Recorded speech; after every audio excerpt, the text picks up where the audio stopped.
be with you. Assalamu alaikum. Walaikum assalam. Michael Cicerno, De Cerno. So as I was opening up at the end, I forgot to mention I mentioned from Sicily. You were born in America. Born in America. But my family's Sicilian. Okay, did you know Marco Corleone? No, never. You know what I'm talking about from The Godfather? Yes. Yeah. Now that's right away a big misconception, because as soon as you say, people confuse the two. It's Sicilian or Italian. Right away, people are like, okay, these are the mafia. How far is that from the truth? As far as Islam and terrorism is from the truth. Yeah, that's a good way to start now. They're the same way, all Italians, Sicilians, but they're not in the mafia, are they? Nope. Muslims aren't terrorists. Nope. Yeah, and you found that out. You went through a whole big journey. Where did you start? Where did the journey start? So, long story short, the way that I came to Islam, of course, 8.5 years into the monastery, everything was good. I had the life, I really did. I had no bills, and of course, no wife, no kids, none of this stuff. Not in the future, not then, not ever. Because you can't, right? You can't. It's a celibacy. Yeah. You take a vow of poverty, chastity, celibacy, and obedience. And so in that vow of celibacy and chastity, there is no wife or kids. So, but to be honest, because a lot of Muslims, they say to me, how could you do that, But see, the thing is that within the Catholic Church, it makes sense.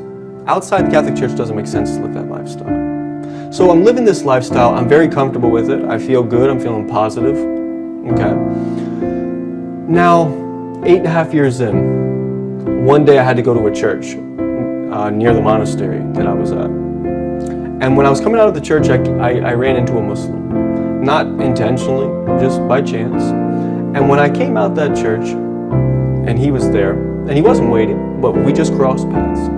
He said to me, you're a Christian? I said, yes. He said, can you help me with something? I said, sure. He said, can you show me where Jesus says, I am God? I said, no problem. I've been studying this stuff for 8.5 years. I thrive for these moments.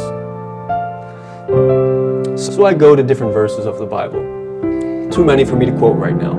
John 1:1, the Father and I are one. Before Abraham was, I am. All the God verses, as we would call them in Christianity.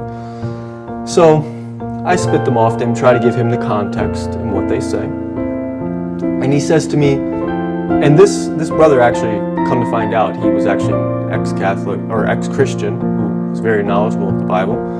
And he said to me, but that's John saying, that's John saying Jesus is God, and Paul saying Jesus is God, and Peter saying, but does Jesus say he's God? So I kind of thought it was funny because I never thought about it.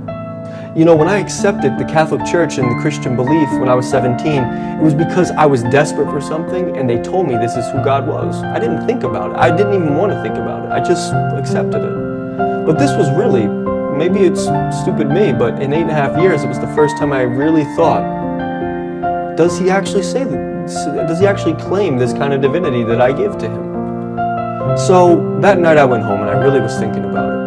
And as I went through the Bible, I was looking for different proofs. I really saw that there is no explicit statement where Jesus himself says in the words that we would say, I am God or worship me, but that everybody else says he's God and worship him. So I met with this brother again, and we started having a dialogue on a regular basis. He gave me a Quran, and we started to dialogue and discuss Christianity and Islam, Mary, Jesus, the saints, everything. Who God is, Trinity, one God, what is it? So we must have kept in contact for probably about 3 months, going back and forth. I read the Quran cover to cover a couple times. Now what I learned about Islam when I was studying was 3 things. And this is important. 1 false God, 2 false prophet, 3 false book. Everything's false. So that's all I believed about it. About Islam? About Islam. That was it. Never anything good. Never anything good. But when I opened up the Quran and I started to read it, I started to see some clarity. I started to see I started to see who God really is. And that the Quran actually was a confirmation of the books before and a completion. It was a last testament. And so through that dialogue with this brother, I came to Islam, alhamdulillah, 2 years ago. Because his arguments against Christianity were stronger than my arguments for Christianity. And I even came to a point so much, and I have to give a lot of credit to Debat, because of course the sheikh who does a lot, of course deceased, but did a lot of dawah work, because when I learned that he was the main opponent of the Christian in dawah and trying to prove Jesus isn't God and the proof of Islam, I went online and started watching him. Not to become a Muslim, but to hear his arguments and to refute them on my own, to figure out how I could refute them. But what I did was, day after day, week after week, and I listened to him for quite some time, month after month of listening to him, his arguments really made more sense than my own arguments. And his influence and his speech really played a positive role in me developing into a Muslim. And so through Debat and through this brother who really opened my eyes, alhamdulillah,